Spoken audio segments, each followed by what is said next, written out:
ಲೋಕದಲ್ಲಿ ನಾವು ಸತ್ ಮೇಲೆ ನಿತ್ಯ ಜೀವ ಅಂತ ಒಂದಿದೆ. ಅದಕ್ ದಾರಿ ತೋರ್ಸಕ್ಕೆ ಯೇಸು ಕ್ರಿಸ್ತ ಹುಟ್ಟಿದ್ರು, ಸತ್ರು, ಮತ್ತೆ ಪುನರ್ಜೀವ ಬಂತು, ಮತ್ತೆಯೂ ಬರ್ತಾರೆ. ಯೋವಾನ್ 3:16 ಹೇಳಿದೆ, ದೇವರು ಲೋಕದ ಮೇಲೆ ಬಹಳ ಪ್ರೀತಿಯನ್ನಿಟ್ಟು ತನ್ನ ಒಬ್ಬನೇ ಮಗನನ್ನು ಕೊಟ್ಟನು, ಆತನು ನಾಶವಾಗದೆ ನಿತ್ಯ ಜೀವವನ್ನು ಪಡೆಯುವಂತೆ ಆತನನ್ನು ಕೊಟ್ಟು ಹೀಗೆ ಪ್ರಪಂಚಕ್ಕೆ ಪ್ರೀತಿ ತೋರಿಸಿದರು. ತೇತ್ರೀಯ ಅರಣ್ಯಕ ಹೇಳುವುದೇನೆಂದ್ರೆ, ಸರ್ವ ಪಾಪ ಪರಿಹಾರೋ ರಕ್ತ ಪ್ರೋಕ್ಷಣ ಮಾವಸ್ಯಂ ತತ್ ರಕ್ತಂ ಪರಮಾತ್ಮೇನ ಪುಣ್ಯದಾನ ಬಲಿಯಗಂ.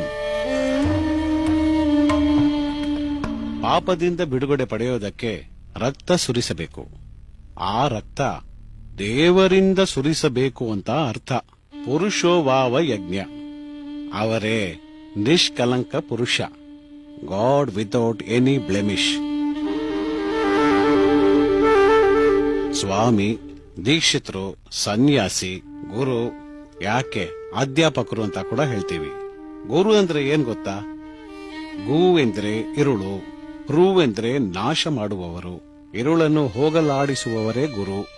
ಗುರು ಎಂದರೆ ಬ್ರಹ್ಮಂ, ಅಂದ್ರೆ ಪಾಪದ ಕತ್ತಲೆಯನ್ನು ತೊಲಗಿಸುವವರು. ಬೈಬಲ್ನಲ್ಲಿ ರಬ್ಬಿ ಅಂತ ಯೇಸು ಕ್ರಿಸ್ತುವನ್ನು ಹೇಳಿದ್ದೆ.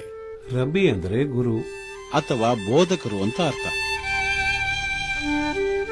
ವೇದಗಳು, ಆಸನಗಳು, ಆರಣ್ಯಗಳು, ಬ್ರಾಹ್ಮಣಗಳು, ಉಪನಿಷತ್ಗಳು ಇವೆಲ್ಲವನ್ನು ನಾವು ನೋಡಿದಾಗ ಆ ಕಾಲದಲ್ಲಿ ಋಷಿಗಳೆಲ್ಲ ಪಾಪಕ್ಕೆ ಪರಿಹಾರವಾಗಿ ಮನುಷ್ಯನಾಗಿ ಅವತರಿಸುವ ದೇವರೇ ಬಲಿಯಾಗಬೇಕು ಎಂದು ನಿರೀಕ್ಷಿಸಿದರು. ಅವರ ಹೆಸರೇ ನಿಷ್ಕಳಂಕ ಪುರುಷ. ನನಗೆ ತಿಳಿದ ಮಟ್ಟಿಗೆ ದಾವೀದಿನ ಬೇರಾದ ಯೂದ ರಾಜಸಿಂಹ ಕನ್ಯೆಯ ಹೊಟ್ಟೆಯಲ್ಲಿ ಹುಟ್ಟಿದ ಪಾಪವಿಲ್ಲದ ಮನುಷ್ಯನಾದ ಯೇಸುವೆ ನಿಷ್ಕಳಂಕ ಪುರುಷ. ಹಾಗಂದ್ರೆ ಪಾಪವಿಲ್ಲದ ಮನುಷ್ಯ.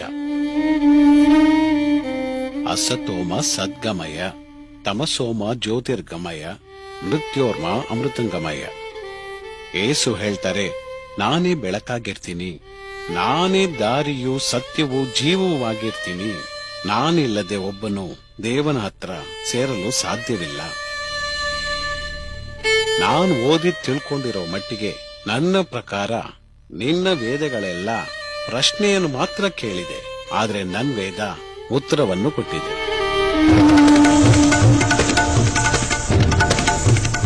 ಯೋಹಾನ್ 11:25-26